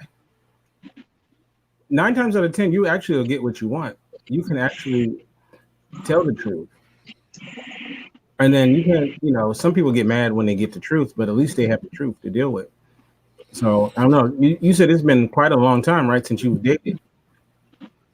Since I dated, yeah. I mean, I haven't dated anybody in 20 some odd years. Wow. That's a long time. You were married for quite a while. So yeah. Wow. Yeah, that start over was real. Yeah. Yo, I mean, I'm gonna be 50 next month, and it's no fun. I don't want to date 25-year-olds. That's all I get. Well, sometimes you got to do what you got to do. You don't have to do that, though. Carlos, where are you located? I'm in New York City. Okay. Brooklyn. Do we got you, Brooklyn? But I was living in Atlanta, Georgia. On vocal, but I just Can you hear us? wasn't working on StreamYard. Can you hear us? Yeah. All right. So this is probably the best way to do it. He'll be a disembodied voice on StreamYard. Now, I did a lot of commenting, and I just want people to know that the comments were in fun. So I don't really want 4 wives, just to be clear. Oh no, we don't take any of that to heart. No, it was other people, I think. No, If he you went want 4 wives, it's cool. I mean, that's your business too. No, it was a joke. It was a joke. I can barely handle 1 woman, much less 4. I hear Okay. you. You say that now. Look, I hear you on that. Even though the prospect of having more than one husband is sort of stimulating. You don't even want that. You don't even want that. Oh, yeah. I'm like, it's You slightly wouldn't respect one of those guys. He said, so What'd wait, you say? where are the 25-year-olds? All right, so Brother Brooklyn, you have something that you wanted to add? I'm glad to finally hear you guys. It's when we went on that kind of tangent with Brian, talking about the friendship, like it's like I think that's outside of the scope of what we're talking about, because like a 10-year friend zone situation is just kind of out of the box from where we were going. I think that it's, I get most of what he was trying to say, as in people don't communicate, people don't become friends. Like, to me, that's the old school way of courting was, hey, you befriend a woman, and well, I think there's just various ways to do it. That's never my style. I'm not going to pretend to be your friend for 10 years and then make my move. Besides wasting 10 years, that's like, I don't think that's advantageous, to what Stephanie and Shannon were speaking of. They're grown women and they want to know what direction it's going pretty quickly. And that way they can make some decisions. And that, men and women are different in a lot of ways, but I think we all should make our intent pretty clear pretty quickly when we're dealing with someone, right? I mean, some people are for fun, and others are for some kind of connection and commitment and long-term relationship. And I believe that most of us know the lane. You know the lane a certain person is going to have in your life after a few conversations, after a few dates. It doesn't take a very long time to know if you can see yourself with this person in a certain way. Right. Mm-hmm. Well, I agree you with that. guys you guys can agree all you want, but we still have the same issues, right? And I'm not discounting what brother Brooklyn is saying, but at the same time, like I don't know how my conversation is derailing the overall conversation, because we're talking about conversation. And the fact is when you already have a preconceived direction of where you want your life to head, unfortunately is in your head. It's not the reality, and it doesn't take scope of where the other person is at and what the other person wants. And I think that, we have to, like, even if it's not friendship, but just being able to, to be open to developing relationships, because it's a sacrifice. Because, it seems like being in a relationship seems to be the issue. And having a relationship, it just seems it seems for some people to be the reason why they can't move forward in life. And so are you willing to be a friend, or willing to just put down, not put down the expectations, but to put that aside just to get to know a human being and then go from there? Are you willing to sacrifice if that sacrifice is actually going to put you in a better space, make you feel better as an individual, where you don't feel like you're in a race for life? Because things have changed. We can go back and we can track historically. We could track how the court, is it Coventry, how the woman would take on the last name of the man and all this other stuff. So we have history of women becoming property of the man and becoming a part of one household. So I think we have this idea that we're still in the 1960s, 1970s, 1980s, where you can get the perfect house and picket fence. But the reality is that things have changed. People have changed. And, and as much as we want to hold on to those old ideals, things are, we need to adapt to what's happening now. And I think that because people are secure in their lives, they have their jobs, they have their this and their that, there's no race to wanting to buy a home with someone. There's no race to getting into a marriage even. Maybe there's a race, the biological clock, to have a child. I understand that. I can't speak for a woman. I can't speak for that experience. But, at the same time, the man is not the one providing anymore. And, a lot of these dynamics have changed. And there's a lot of brothers that will never meet on some women's lists because they don't make enough money, or they don't have, good credit score. They don't have this or have that. So that's half the population that's out of the conversation, I mean, that's true, Ryan. We're laughing, I don't right? think anybody's knocking what you're saying. I think, and I don't want you to take that offensively, that we can all be at this table and have varying opinions. Of course. I'm not upset. I think the beauty of it is that we are all uniquely different, and we all want different things. And there's nothing wrong with the person who wants to jump head first into a relationship that has passion. I mean, because you really only need one person that equals the things that you're looking for. Now, sometimes that's harder to find, especially for us women. But it's not impossible. And there are people who are like you, who want to be friends and grow that friendship before, and then they see and foster a passion from that friendship. Mm.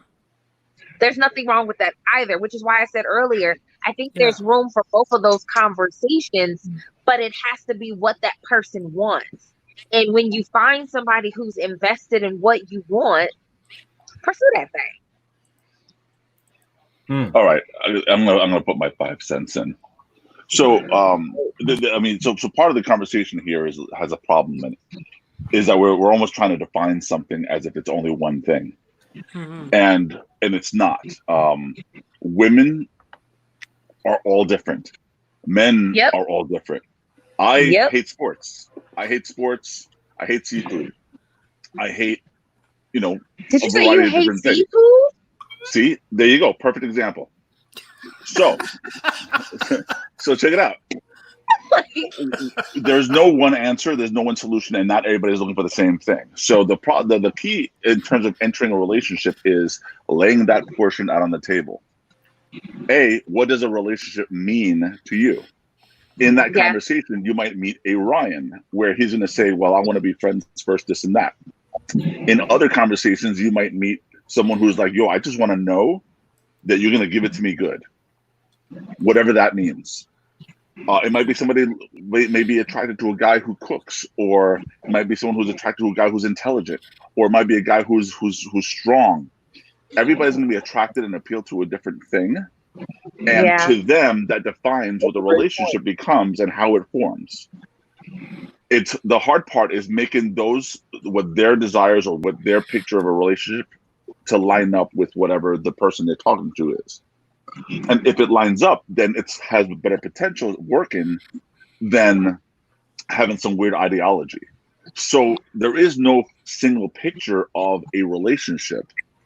It's a multitude of pictures of relationships, and it's all about people finding what's the closest match to what they like and feel. Be introduced to somebody that might be different and might expose you to a whole different experience, and you might like that.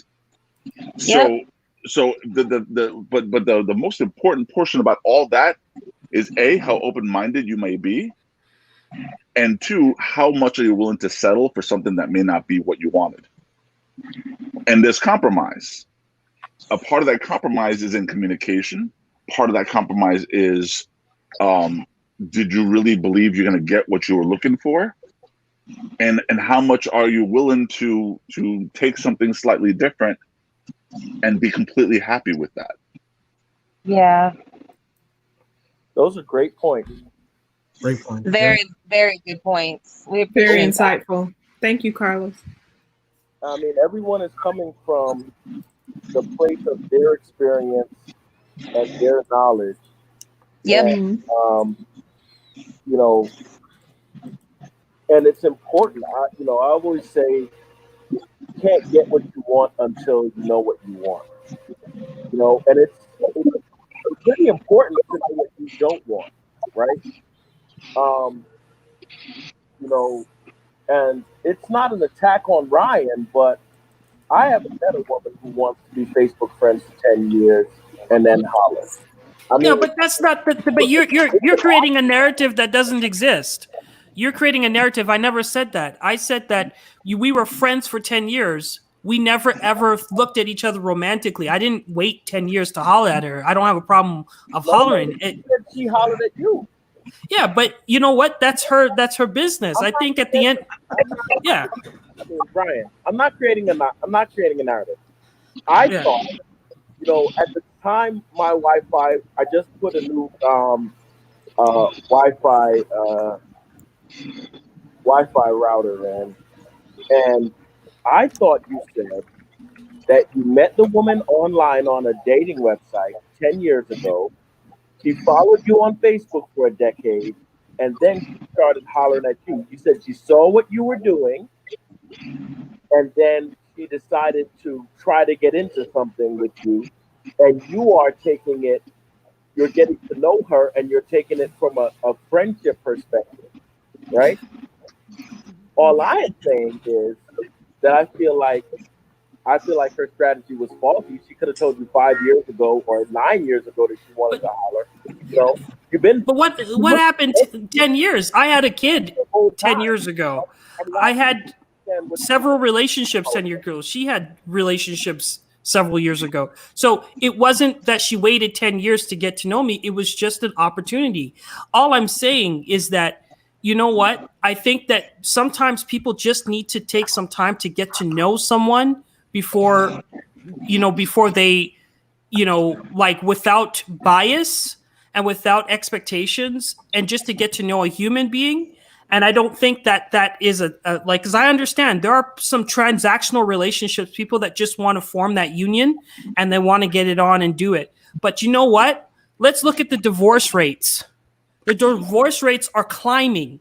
So obviously this transactional relationship bullshit that I look at it doesn't work, because more and more people are going through custody battles or going through divorce. I kind of came to this conclusion because 2 years ago, I started a relationship and nearly lost everything that I built because of just wanting to be in a relationship so bad and not actually getting to know the person, and not actually just having, I was jet set that, hey, I wanted to get married. I wanted to do this and that, and nearly lost everything, lost myself. I regained myself and I said, you know what? I'm never going to trade a person for, for the stuff that I've built and the relationships that I've built. I'm never going to do that again. And I think that I feel better about the situation. And again, I'm speaking for myself. I'm not expecting anyone to understand where I'm coming from, because obviously most of the times people disagree with me on this panel because I think outside the box. I think that we just need to learn sometimes just to put our reservations down and take all the bad relationships that we had in the past and leave that behind, and be open to love and be open to possibilities that may arise out of situations that are not planned and not cookie cutter and not strategized. Because it's human beings. We can't strategize human love. It just doesn't happen that way. You feel like you rushed into that relationship 2 years ago? Sorry? You feel like you rushed into that relationship that didn't work out 2 years ago? Of course I did. But I think that, I think at the same time, it's not a matter of whether it was rushed or not. I think that it was the fact that, I think that friendship, I believe that friendship is the underlying factor. Whether you're courting or dating or whatever, you're still wanting to build something where you guys can get along, beyond meeting all the criteria. Because someone can meet all the criteria in your list, but you don't form a relationship with them because, you know what? You just don't like the way the person talks to certain people. You don't like what a person does. And therefore you're back on the dating scene again, trying to find someone. I think that criteria. Talk about what happened, Ryan? Sorry? I appreciate you sharing. Can we talk about what happened? Like, what was it that you fell head over heels in love with her for? And then what was it that you didn't see? Like, did you miss the selfishness? Did you miss the anger issues, or some way she treated you later? Well, in this particular situation, I was just more interested in building an empire. I think my intentions were wrong in building the relationship. I wanted to have that perfect individual. I had a checklist on what I wanted out of life because I'm an entrepreneur. I'm building my, I wanted someone that, I could build a business with. The girl was sitting in my bed and she said, you know what, baby? I love what you're doing with the Hustle Zone. I love what you're doing here. I want to build a life with you. I want to build a destiny with you.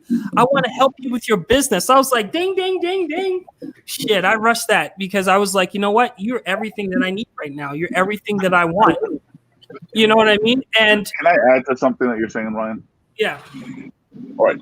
So there's a couple things that you said. Look at the divorce rate and stuff like that. And we can look at the divorce rate.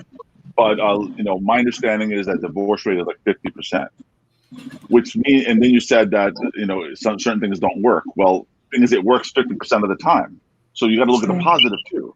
So there's the other 50%. So that clarifies that not everybody is pursuing things in the same reason, the same way, and with the same intent. Some people get married because maybe they got pregnant. Sometimes they get married because of a million different reasons other than wanting to get married.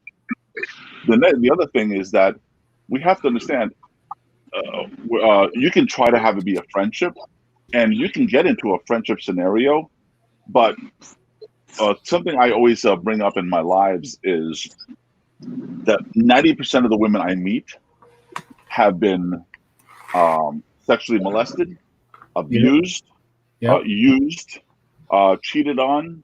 I mean, and the list goes on. So by the time, especially now that I'm 50, I now have the understanding that the next person I meet more than likely is going to have some of that in their personality or in their experiences. And either they've dealt with it already or they haven't. And I have to figure out where I fall in that realm of their time in their life. And am I willing, do I have to deal with it and put up with it, or do I not and walk away? I mean, that is the reality of how it becomes very sophisticated to get into a friendship or even any kind of relationship with almost any woman. So it is very complicated. We can try to simplify it and call it friendship and stuff like that. But even as a friendship, sometimes you don't even want to deal with the baggage they may have. Brilliant point. Stephanie? Well, I just wanted to say that, okay, well, to Carlos's point is that it goes for men and women. And I always say this, and I've said this on your show before. Everybody has problems. You just have to find somebody that has problems that you're willing to deal with. Yep. So that's very key. But I think the problem with what Ryan is saying, and I'm not anti-friendship. What I'm saying is that, Ryan, you kind of led with a situation that was sort of anecdotal. Something that you said was an anomaly. So it kind of tinged the conversation around friendship, because the first thing I said to you was, I don't want to be friends with somebody for 10 years and then try to holler. So it kind of changed the conversation a little bit, because that's way out of the realm of normalcy. Does that make sense? Well, I where I'm coming from. I can see where you're coming from, but still, I think from when you said, I'm not going to wait 10 years, that was not what I was trying to say, right? I wasn't trying to say that. That was my point. Right. Well, that was my point, is that you led with an anecdotal situation, but we're talking about, the art of conversation and dating in general. There's always going to be anomalies. There's always going to be the person that slept with somebody on the first date and they were married for 30 years. There's always going to be somebody that, that doesn't fit the mold. What I'm saying is, in the grand scheme of things, in generally speaking from my personal experience, my mama, other women that I know, Shannon, women want security. We want to know where this is going. That's all I'm saying. Now, I will say, from Carlos' perspective, he's 50, he's a little bit older, and I have talked to some people where there are women that really do want sex. It's all they really want, but they're afraid to say it because of societal pressure, because of what I've heard. That they're perceived, the way that they're perceived, the way that they want to come off as, being quote unquote a hoe, or whatever the term you want to label them. They kind of dance around the topic, but really and that's not the first time that I've heard that, especially around men in that age range. They're just they already have their life set. They're looking for, and so I can definitely understand where Carlos is coming from. But Ryan, I just have to say that you led with a situation that was kind of out of the norm, so it kind of tinged the way that we were leaking this conversation. I think it's important to be friends, but I don't think that friendship I think they can coexist. or the direction toward commitment can coexist with friendship. That's Yeah. Maybe I've not articulated myself well, but I think when I saw the title, The Art of Conversation, I think that the art of conversation starts from building that friendship. And I think that I'm not saying that friendship is a relationship goal. And whether I used an anecdotal situation or not, I just think that the bottom line is that we're not in a race, folks, anymore. Like the things, life traditions have changed. Now we just need to focus on really getting a good grasp of the individuals that we get a good grasp of the individuals that we're talking to by having those conversations. And I think that, whether you're in a romantic situation or you're not, you still have to build that friendship bond. Call it what, maybe we take the name out. Maybe it's not friendship. Maybe it's just better discovery. And That's a better word. The fact of just getting to know someone better and taking your time to get to know that person without rushing into what you have programmed in your head on what you want, because I've never met anyone that lasted long in a relationship with, haven't met anyone that has had all these things set up in their mind of who their ideal partner is, never ended up with them. I don't see that.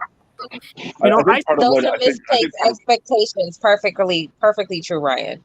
And a lot of us have those. And so it's the ability to let go of those misplaced expectations. It's the ability to truly be neutral in the expectation of who you are as a person and just showing up authentically, letting things happen organically. And, hopefully if you're as eager as some of us are, myself included, that chemistry and passion and humor will also show up at that table. That's right. So those things are important. I think part of the what Ryan's trying to say, maybe you're right. He may not be articulating correct. My version of what he's saying is when I meet someone, there is the beginning of the process of becoming friends. I think it's our understanding of becoming friends that's the problem. In other words, because the way the young ladies here are speaking, becoming friends is almost like, well, now we have to become friends first. So that's almost like a certain small timeline, and then we can become a relationship. When in fact, what I believe Ryan is trying to say is the whole relationship is the entire process of becoming friends, where you become closer over the entire lifetime of the relationship. That's right. The whole process is pursuing this type of friendship, not like friends that we meet at the bar where you kind of know them and that's it. You're not trying to get to know them forever. Here in a bonding type of relationship, the version of friendship that I believe he's talking about is the dynamic of getting to know someone in a very slow formed lifetime relationship. And sorry, I don't mean to interrupt, but in an unjudgmental way, because I find that we go into these conversations.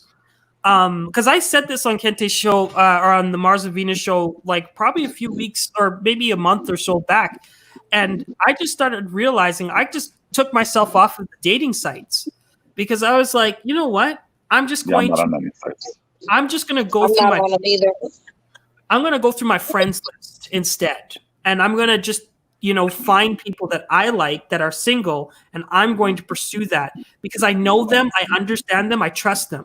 When I'm on the dating website, I haven't had a call. Stop it. But what I'm saying is like, I went through my friends because like, I'm not the one, I'm not the guy that women are swiping right to want to sleep with, at least, at the first date. But I think when women get to know, that's why I use that example, because that situation is she knew me. So I didn't have to feel awkward sitting there being like, so what do you want in life? And what's your 5-year plan? You know, I don't talk about my 5-year plan with nobody until I get to know you. It doesn't matter if you're friends or your romantic situation. When I get comfortable with you, then I open up. And I think that because we have all these things in our head, all these parameters in our head, we forget that on the other side of the table is a human being, someone that has made mistakes, someone that is not the best person, but that best person might be the right one for you. But because you've set yourself up to have all these criteria in place, you forget to actually connect with the person. And I think what I'm talking about, maybe it's not friendship, it's just forming that connection. And unfortunately, connection is spiritual. It's celestial. It's not material. Material has limits. Spirituality has no limits, right? You can connect with somebody and they not meet any of your criteria, but you still connect with them. And that's what I'm talking about, is having that, and you don't even have to do nothing with them.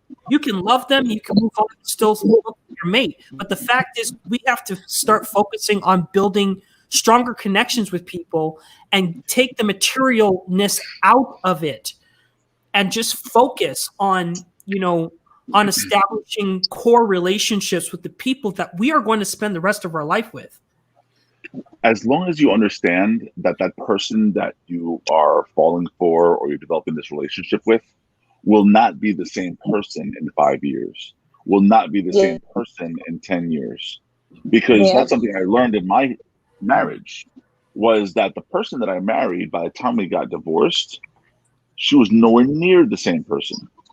Hence, we're divorced. Hence, the 50%. The 50% that I think survive are the people who are willing to accept both directions, the changes and the compromises. And I know somebody in the chat was like, well, I'm not going to have any compromises. Then you're not going to have any real relationship. That's the whole point of a relationship or a friendship. When you go out with your friends and they're drunk and they throw up on you, that's a compromise. So you're not just going to, unless you're so like hardcore that you're like, I will never speak to that person again. It's the same thing in a relationship, in a marriage or whatever. They're going to change. They're going to betray you. They're going to hurt you. They're going to do things against you. They're going to do whether you like it or not. That's just the nature of the beast. Mm-hmm. And if you guys can work through that whole Jada and Will Smith thing, it was that they were able to sit at a table and have a conversation, an extremely difficult and open conversation, and be able to fist pump at the end. Yeah, with the smack in the face and everything right there. Years before we found out about it, they had Say again? We found out about it, which is how they're able to. That's why they're able to come to the table. If Will Smith found out about this 3 days ago when everybody else in America did, he couldn't be in a place to come to that table. It was years ago for him. That's worked out. He loves his wife and he's not going anywhere. I'd like to say, Carlos, you are Yoda to me right now. You are. I can tell that you had some serious experience and you worked through it, and it made you a better person. And I'm divorced as well. The way you speak about your former marriage, and there's no malice, there's no judgment. She was not the same person, and we got divorced.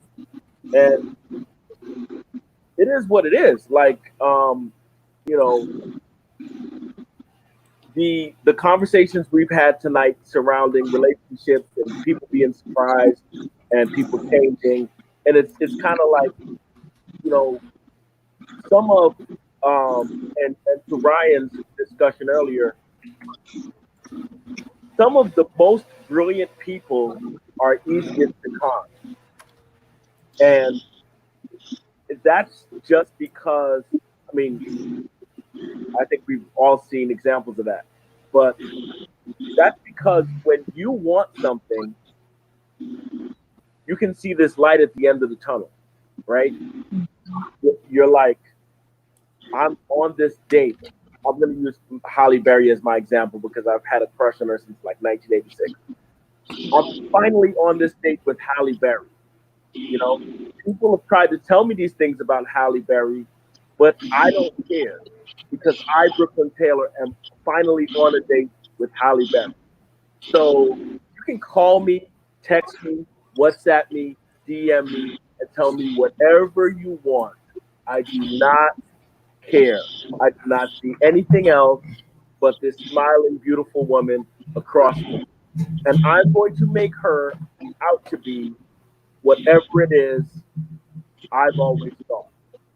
And, you know, that's what happens. People are in, you know, relationships, marriages, careers where they thought this is what it was. And it's very difficult to tell them otherwise. And when it comes crashing down, then they're like, well, how come you guys didn't text me and tell me that Halle was going to act like that? And like, they'll say, we did. I mean, and I'm willing to live with that. Well, let me just add one thing. okay. So I appreciate your comments, Mr. Brooklyn. One of the things that I had acknowledged before I even got married is something that Ryan had said, is that the person across from me is a human being. And my experience with human beings, having been a counselor for people who are suicidal, having been dating many women as relationships and not as toys, was the understanding that she's going to falter. So I knew that at some point it's a possibility that my now ex-wife would eventually cheat. And so when she did cheat, the first thing I did minutes after finding out that she did was I gave her a hug and I forgave her. And for a lot of people, that was like a crazy thing to do, because in their minds, the first thing they'd want to do is get violent. But I understood in her mind, her purpose or reasons for cheating were just like any other human being. Yeah. She's not a god. She's not Jesus. She's not, she's nothing out of the ordinary. She's a human being. And whether she feels guilty about it or not, or maybe I was something that caused it, or it was just a desire at the moment, who cares? So, okay, you did it. Do you want to continue? We talked about it. She felt so guilty that she felt it was time to let it go. I said, okay. So, to have anger within you in a relationship, I mean, if that's how you're going to proceed with any kind of relationship, then the relationship is going to be doomed. We are still friends. We still talk to each other. We're not like a bickering ex-husband and wife type of thing. And, we're at peace. So thank you again for the comments. And that's all I had to add. It was just an entanglement, man. It was a hell of an entanglement. Whoa, man. I want to thank this panel. You guys were awesome. I'm so sorry about the issues with the sound and stuff with Brooklyn, because we love Brooklyn and we love getting his thoughts on everything, but I'm glad it was able to work out in the end with the vocal. I want to first start off by going to Carlos. How can we get you in social media, Carlos? What? Mm-hmm. You want to follow me? Yes. I'm kidding. I'm Carlos Phoenix on every social media platform. Carlos Phoenix. And when can we check out your program? I haven't lined up anything recently, so I guess just follow me and I'll announce when something comes up. I usually do celebrities or artists or all sorts of stuff. Can I just request what Spanish celebrity I want to be on your show, and you'll just get them? Salma Hayek? Salma Hayek is good. I've been working on that for like a year now. Salma Hayek would be great. Let's see who else. Eva. What's her name? Well, we already had Eva Longoria, although it wasn't like a one-on-one show. Really? It didn't count if I didn't see it. Well, you can watch the rerun. It's on. Eva Mendes, all the Evas. You just get all the Evas on the show. And, Sofia Vergara. Sofia Vergara. And you got to get Machete too. You got to get what's his name? I do have to because we've had him in other stuff, but not on my show. Yeah, Danny Trejo. Yeah. Oh, yeah. In fact, Anna has met Danny. Oh, okay. Yeah. Through one of the productions. All right, and also Ryan Perez, Mr. Perez. Mr. Perez. Love your background. Pretty dope. Thank you. So how can we get you on social media and all that good stuff? You guys can get me on anywhere. If you just type in Google Hustle Zone TV, we're on YouTube. We're on Instagram. We got a backup account at Hustle Zone. So it's at Hustle Zone or at Hustle Zone TV. Right now, we are we have a GoFundMe campaign. If you type in Hustle Zone GoFundMe, go over there. You can donate $2, $5, $10 to help us build the world's first living documentary. That would be awesome. We want to collect the voices of Black and Latino communities around the world and put it into a living documentary using new technology. I love it. And when is that Hustle Zone mixtape coming out? We working on it. All right. Now, I am trying to get KRS-One, who happens to be behind Ryan. I'm trying to get him on the show because I had done one of his album covers, and I thought it was time for us to play catch up. So I'm trying to get him on the show. If you get KRS-One on your show, I'm gonna crash your show. Well, one of my partners was one of his producers, so I'm trying to, make that happen. I think he's the one of the greatest MCs of all time. So yeah, he's on my Mount Rushmore. What did you do for his album cover, Carlos? Say it again. What did you do regarding the album cover?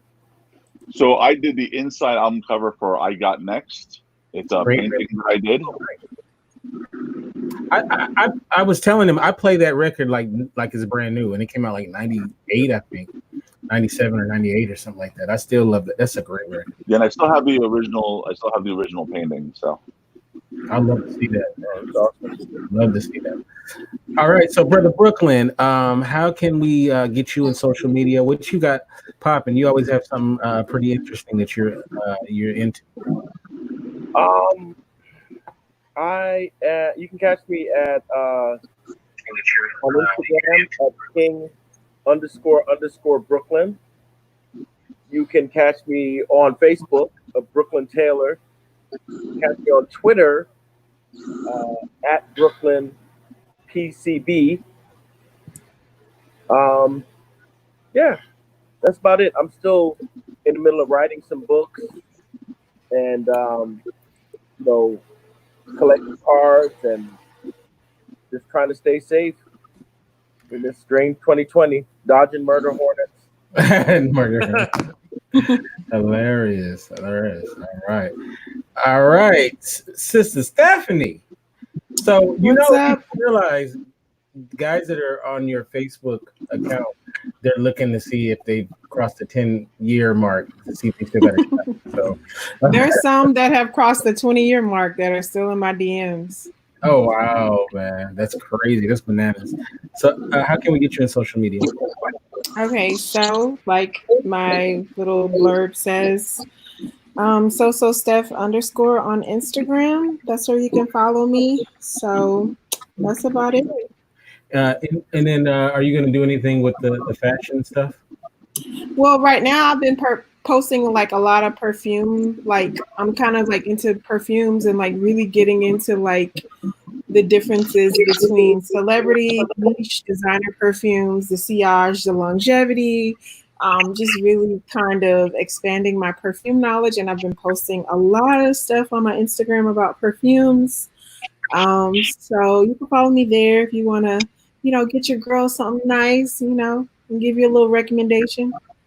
All right. See, I will definitely keep that in mind. Okay. These are all my perfumes. I get perfumes shipped to me every day, every week. Oh, from Scentbird. Cool beans. All right. Now, Shannon, how can we get you in social media? What can we be on the lookout for? And tell us about your next program on Sunday. Well, I just acquired 3 new Instagrams. So Instagram, you can Twitter, Facebook, and Instagram. My main pages are all Shannon Ford, like the president. I've been Jefferson, like the president. But if you're interested in custom cards, there is One of One, the number 1. So ONEOF1, the number, card boutique on Instagram, and then Saints and the Aints t-shirts, also on Instagram. As far as my Sunday lives, I will be back next Sunday about 9:30ish. That's usually my time frame. I'm going to talk about some more dismantling of daddy dysfunctions and relationships, and healing yourself. And then, of course, you can catch me here every Monday fooling with you.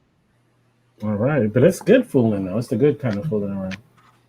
You speak for yourself. You know what?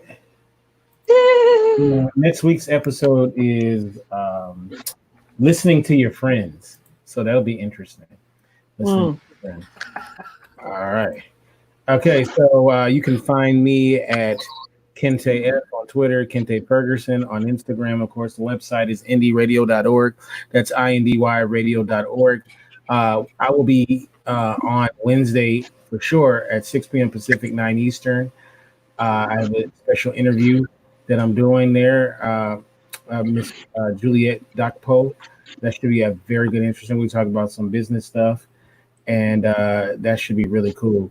You can always catch me, around, of course, terrorizing Carlos and Ryan, respectively, on their programs. I pop up every once in a while. So, and I appreciate everybody for being here. Of course, we'll do the after show on Get Vocal. I love you guys. Stay safe. God bless. Bye.